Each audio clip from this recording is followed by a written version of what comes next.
జనరల్గా నాకు 3 చేతులా?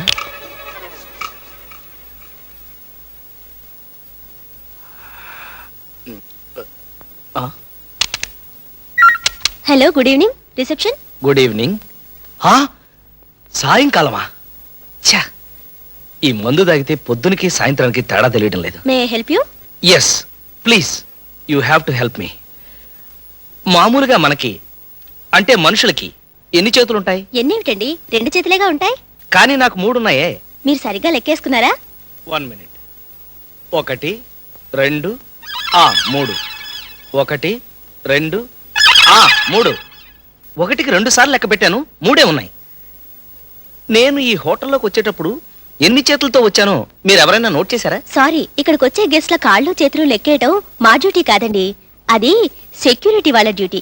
సెక్యూరిటీ. రాత్రి నేను ఈ హోటల్కి వచ్చేటప్పుడు ఎన్ని చేతులతో వచ్చానో మీరు ఎవరైనా నోట్ చేశారా? 2 చేతులు ఉన్నాయి సార్. ఏం ఒకటి తగ్గిందా? షటప్, ఒకటి పెరిగింది.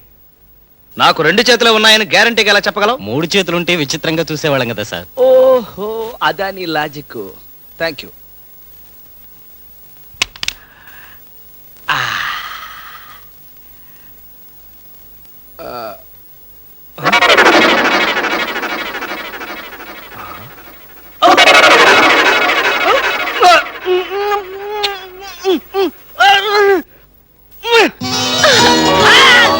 ఎందుకలా అరిచారు? ఎందుక? నేను కాబట్టి సరిపోయింది. నా ప్లేస్ లో ఇంకెవడన్నా ఉంటే అరవకుండానే గుండెకి చచ్చుండేవాడు. అసలు ఎవరు నువ్వు? ఎవరు నువ్వా? ఏమిటండి మీ చిలి ప్రశ్న? నేనండి, పి శారదని. పి శారద అంటే తెలియడానికి నేనేమన్నా మీ వీధి పోస్ట్ మ్యాన్ అనుకుంటున్నావా? అసలు ఏ శారదవి? బాగా గుర్తు చేసుకోండి. బాగా మర్చిపోవడమే గాని బాగా గుర్తుంచుకోవడం మా నాన్న నాకు అలవాటు చేయలేదు. ఎందుకు గుర్తుంటుందిలేండి, గ్లాసులకి గ్లాసులు సీసాలకి సీసాలు మందు తాగేస్తే నేనే కాదు ప్రపంచమే గుర్తుండదు. అయినా ఎందుకలా తాగాలి? ఈ విషయాన్ని మా నాన్న అడగలేదు. ఆ విషయం అడగడానికి నువ్వెవరు? మీ భార్యనండి. భార్యవా? నువ్వు నా భార్యవా? మీకు మరీ అల్లరి ఎక్కువైపోయిందిలేండి. ఎవరైనా భార్యని పట్టుకుని నువ్వు నా భార్యవేనా అంటారా?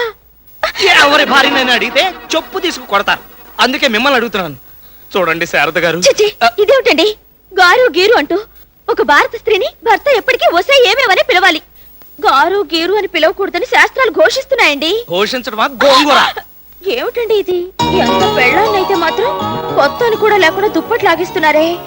రాత్రంతా చేసిన అల్లరి చాలదా? అల్లరి చేస్తుంది నువ్వు. అసలు మనం ఎప్పుడు కలుసుకున్నాం? ఎలా కలుసుకున్నాం? నువ్వు నా భార్య ఎలా అయ్యావు? మీ తాగుబోతులతో వచ్చే పేచీ ఇది. నగ్న సత్యాన్ని నగ్నంగానే ఉండి చెప్పావు. నిన్న బర్త్డే పార్టీ జరిగిందా? అవును, జరిగింది. అందులో మీరు పీకల దాకా తాగారా? బర్త్డే కదా అని ఒక పెగ్గు ఎక్కువ తాగా. నేను డాన్స్ చేస్తుంటేను నా దగ్గరికి పరిగెత్తుకొచ్చి మీద తూలి పడి మెచ్చుకున్నారు. తాగున్నప్పుడు నన్ను నేనే నమ్మను. నా మాటలు నువ్వెలా నమ్మేవు అమాయకురాలే? మీ మైండ్ సిస్టమ్ నాకేం తెలుసు? మీరు నా దగ్గరకు వచ్చి మెక్డోల్ విస్కీ క్యాలెండర్ మీద బొమ్మలాగా ఎంత అందంగా ఉన్నావు, నేను లవ్ చేస్తున్నాను, మనం వెంటనే పెళ్లి చేసుకోవాలి పదా అన్నారు. నేను తాగున్నప్పుడు అలా కూడా మాట్లాడతానా? అంతేనా? నేను కాదన్నాను, పెద్దవాళ్లతో చెప్పకుండా చేసుకోకూడదన్నాను.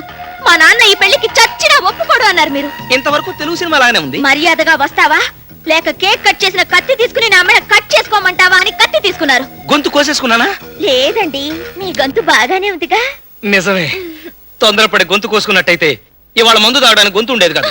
ఆ తర్వాత ఎపిసోడ్ ఏమైందో చెప్పు. నేను పేదరాళ్ళండి, మీరు కోటీశ్వరులు, మీకు నాకు మధ్య పెళ్ళా అన్నాను. పేద గొప్ప తేడా సృష్టించింది ఆ భగవంతుడు. ఆ తేడాలు పోగొట్టేది మందు. ఆ మందులో ఉన్నప్పుడే మన పెళ్లి జరిగిపోవాలి పద అంటూ గుడికి తీసుకెళ్లారు. అక్కడ సామూహిక వివాహాలు జరుగుతుంటేను పురోహితుడి చేతిలో డబ్బులు కట్టపెట్టారు. ఆగాగు, నిజం చెప్పు.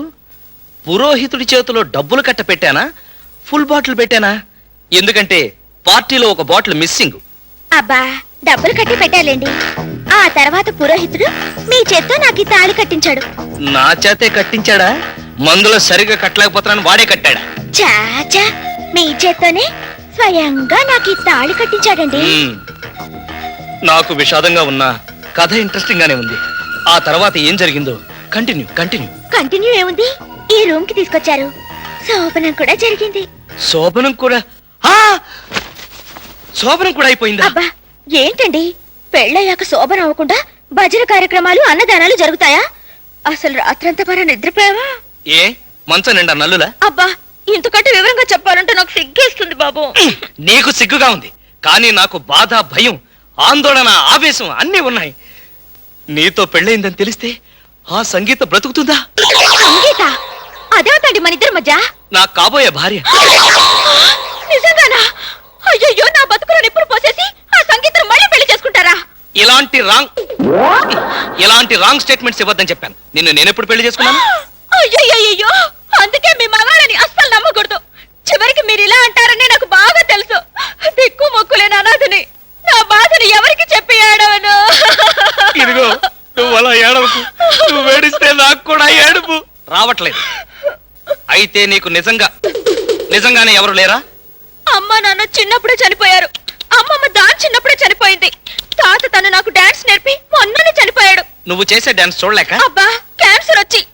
ఓ. అయ్యో, మీ మాటలు నమ్మి నేను నాశనం అయిపోయాను. ఈ బతకడం కంటే హుస్సేన్ సాగర్ లో దూకి చేస్తాను. వద్దు, హుస్సేన్ సాగర్ లో నీళ్లు పరమ దరిద్రంగా ఉంటాయి. అయితే గంటిపేట చెరువులో దూకుతాను. అది బెటర్, అవి తాగే నీళ్లు. ఆ తర్వాత పోలీసులు వస్తారు, మీ చేతులకు బేడీలు వేస్తారు.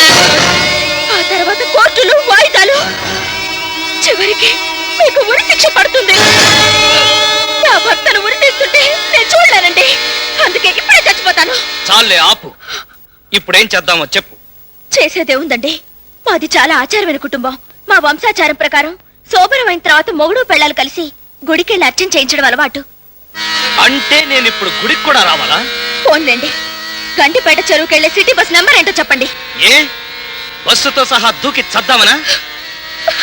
నన్ను భయపడితే భయపడతాననుకున్నావా? పద గుడికెళ్దాం.